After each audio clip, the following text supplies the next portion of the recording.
अस्सलाम वालेकुम क्लास। अच्छा, हमारा ये थेरीज़ में एक टॉपिक है, इंडस्ट्रियलाइजेशन की थेरीज़ में हमारा एक टॉपिक है द इंडस्ट्रियलाइजेशन इन वेस्ट। ये उसके बेसिकली नोट्स हैं। ठीक है। इसको थोड़ा मैं आपको ब्रीफ कर देती हूँ। ये बेसिकली रिलेट हिस्ट्री से करेगा कि क्योंकि हम अगर देखें तो इंडस्ट्रियलाइजेशन जो है इसकी थेरी, इसको थोड़ा सा आपने जब हमने सोसाइटीज़ को पढ़ा था तो आपको याद होगा, लाइक आपके प्रीवियस सेमेस्टर्स में जब हमने सोसाइटीज़ को पढ़ा था तो हमने इंडस्ट्रियलाइजेशन एंड पोस्ट इंडस्ट्रियलाइजेशन पढ़ी थी। तो इंडस्ट्रियल रेवोल्यूशन कहाँ से आया था, ये सारा कुछ हमने पढ़ा था। और इसका जो बेसिक स्टार्ट है डेफिनेटली पहले एग्रीकल्चर रेवोल्यूशन आया, उसके बाद इंडस्ट्रियल रेवोल्यूशन आया। तो क्योंकि ये स्टार्ट सारा ही वेस्ट और यूरोप से हुआ है, इसीलिए हम जब भी इंडस्ट्रियलाइजेशन की अगर हम ब्रीफ हिस्ट्री पढ़ते हैं तो या थेरीज़ को पढ़ते हैं तो दे रिलेट फ्रॉम यूरोप और वेस्ट ना। ठीक है। तो agriculture revolution, life changes as industry spreads. Industrial definitely like जब वो एक बात यहाँ करते हैं कि लाइफ जो है वो ड्रेस्टिकली चेंज होना शुरू होगी जैसे जैसे इंडस्ट्रीज़ जो हैं वो स्प्रेड होने लगी। अब देखो, आज हम जहाँ पर हैं, हम एक मॉडर्न एरा में हैं, हम एक टेक्नोलॉजिकल एरा में हैं। आज हमारी लाइफ इतनी चेंज हो चुकी है, आज से 10 साल पहले हमारी लाइफ काफ़ी चेंज थी।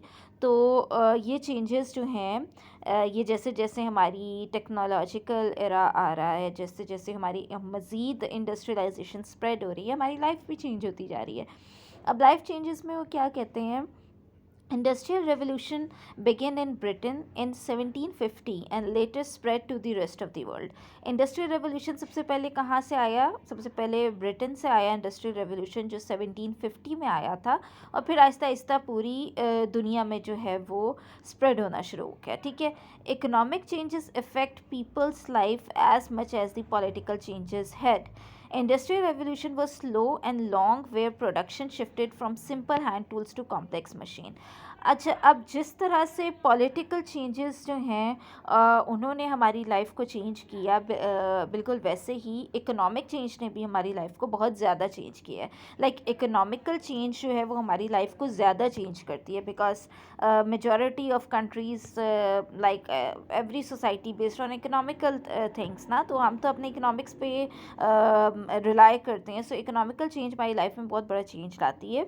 इंडस्ट्रियल रेवोल्यूशन एक स्लो लेकिन लंबा प्रोसेस था, क्योंकि प्रोडक्शन जो है वो Aahista Aahista simple hand tools से या लोग जो हाथों से काम करते थे वो अब कॉम्प्लेक्स मशीनरी में चेंज हो गया। अब ज़्यादातर काम मशीन्स के थ्रू होता है। जैसे आज हम देखें तो एक ज़माने में एग्रीकल्चर इंडस्ट्री में इतनी मशीन हैवी मशीनरीज यूज़ नहीं होती थी। आज हर चीज़ जो है वो मशीनरी के थ्रू काम होती है। ह्यूमन जो एक रिसोर्स है उससे ज़्यादा अब ये मशीनरी या इस तरह की चीज़ें जो हैं वो इस्तेमाल होती हैं। ठीक है। लाइफ चेंजेस में अब आगे वो कहता है, rural change of life begin to disappear and by the 1850s many country villages began to turn into industrial towns and cities. Industrial age travelers moved rapidly between countries and continents.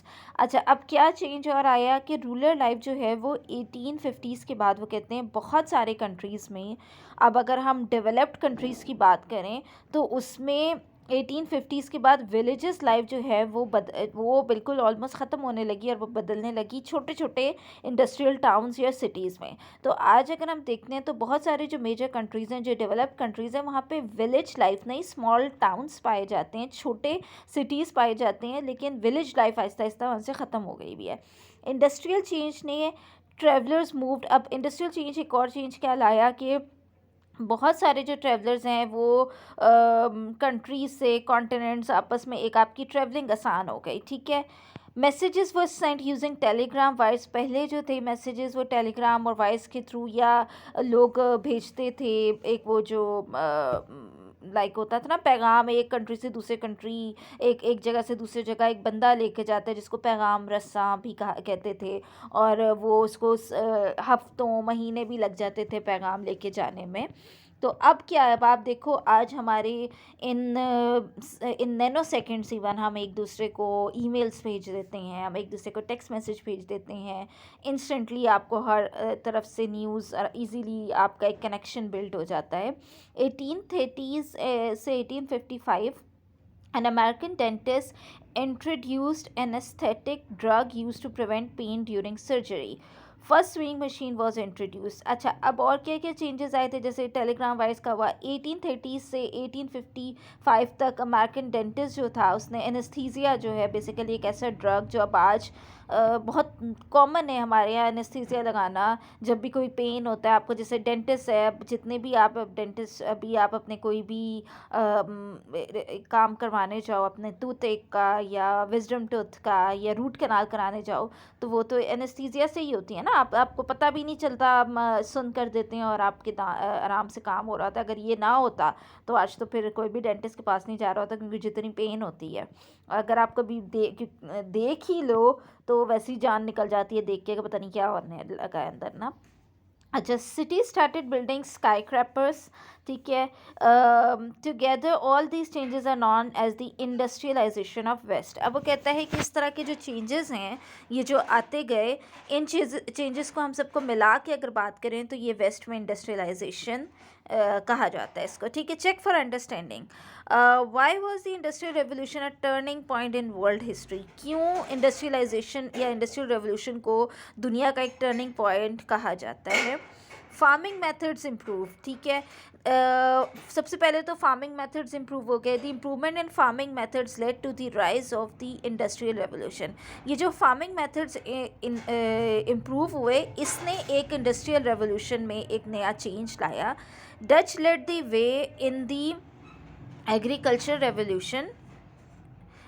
Dutch led the way in the agriculture revolution, built earthen walls called dislikes to reclaim land from the sea. Led the way in the agriculture revolution में Dutch जो थे उन्होंने क्या changes लाया। built earthen walls called dikes to reclaim land from the sea, कि सी से lands को अलग किया गया। Combine smaller fields into larger, छोटी छोटी फील्ड्स को मिला के बड़े बड़े लैंड्स बनाए गए। फर्टिलाइज़र्स यूज़ किए गए सॉइल को नया बनाने के लिए या ज़्यादा देर तक चलाने के लिए। और क्या क्या काम हुआ। British farmers expanded on Dutch experiment. फिर जो ये डच एक्सपेरिमेंट्स हुए इसके ऊपर फर्दर का काम जो फर्दर एक्सपैंड किया गया वो ब्रिटिश फार्मर्स ने किया। Mix different soils to get more and better crops. 2-3 soils को मिला के एक अच्छा नया किस्म का क्रॉप बनाने की कोशिश, ये भी एक रेवोल्यूशन था। Jethro Tull invented a new mechanical device called the seeds drill to aid farmers which deposited seeds in a raw instead of scattering them wastefully all over the land. अच्छा, पहले देखो आपने अगर देखा होगा बहुत पुराने ज़माने की अगर आप वीडियो देखो तो या कोई अगर आप इसके बारे में पढ़ो तो लोग हाथों से ना यूँ फेंका करते थे सीड्स को पूरे ज़मीन पे ना। तो ये जो जेथरो टल है इसने क्या एक मैकेनिज़्म डिवाइस बनाई थी जिसके थ्रू आप सीड्स को ड्रिल करते थे इस ज़मीन में एक ही रॉ में ना, तो वो हैपहैज़र्डली फिर उससे ना फसल नहीं उगती। ये एक उसने इन्वेंशन की थी, ठीक है। आगे आ जाता है large fields needed less worker. अब जितनी जितनी फील्ड्स बड़ी होती गई, छोटी छोटी फील्ड्स जब थी तो उसमें ज़्यादा वर्कर्स की ज़रूरत थी। जब मिला के बड़ी बनाना शुरू कर दी तो वर्कर्स की ज़रूरत कम होने लगी, ठीक है।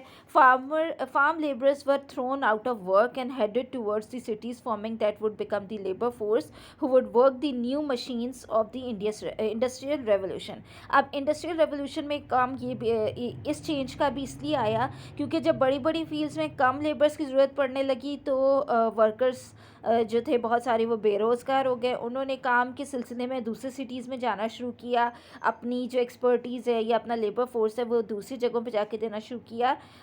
Who would work the new machines of the industrial revolution. और फिर वो इंडस्ट्रियल रेवोल्यूशन इस तरीके से आया कि लाइक वो लोग फिर इंडस्ट्री में जाके काम करना शुरू हुए। तो ठीक है, फिर आते हैं how did the agriculture revolution change farming. Farming को कैसे चेंज किया एग्रीकल्चर रेवोल्यूशन ने। हाँ, एग्रीकल्चर, ठीक है। Population growth, agriculture revolution contributed to a rapid growth in population. Britain in 1700 had 5 million people and in 1800 they had about 9 million. Agriculture revolution ने population को कैसे बढ़ाया, क्योंकि ब्रिटेन में पहले 1700 में 5 मिलियन लोग पाए जाते थे, 18 में 9 मिलियन हो गए, यानी कि 4 मिलियन लोग ज़्यादा हो गए. Population of Europe as a whole shot up from 120 million to 180 million during the same time. Same agriculture revolution की टाइम में यूरोप की पॉपुलेशन 120 से 180 पे पहुंच गई, ठीक है. Population growth, why did the population increase, अब पॉपुलेशन क्यों इंक्रीज हुई. Agriculture revolution decrease the risk of deaths from the feminine because there was a surplus of food, ठीक है. एग्रीकल्चर रेवोल्यूशन ने क्या किया, एग्रीकल्चर रेवोल्यूशन की वजह से जो पहले डेथ से मर जाते थे लोग कहत साली से, ठीक है, वो ख़त्म होती गई क्योंकि फसलें उगने लगी, फूड ज़्यादा प्रोड्यूस होने लगा, तो ये जो एक कहत पड़ता था और फूड की कमी से लोग मरते थे, वो मरना कम हो गए. People at better and were healthier, ज़्यादा अच्छा खाना मिलने लगा और हेल्दी रहने लगे. बेटर हाइजीन और सैनिटेशन इम्प्रूव हो गई. Medical care slowly slowing down deaths from disease, medical facilities मिलना शुरू हो गई तो डिजीज़ कम होने लगी, इसीलिए पॉपुलेशन इंक्रीज़ हो गई. Why did the population increase as a result of agriculture revolution, ठीक है. अब क्यों एग्रीकल्चर रेवोल्यूशन की वजह से पॉपुलेशन इंक्रीज़ हुई, ठीक है. अब इसमें आ जाता है technology. Advances in technology also help bring about the industrial revolution. जैसे जैसे टेक्नोलॉजी एडवांस होती गई, ये भी एक बेसिक पाथ था इंडस्ट्रियल रेवोल्यूशन की तरफ. एनर्जी रेवोल्यूशन क्या आया, 1700s में people began to discover new resources of energy.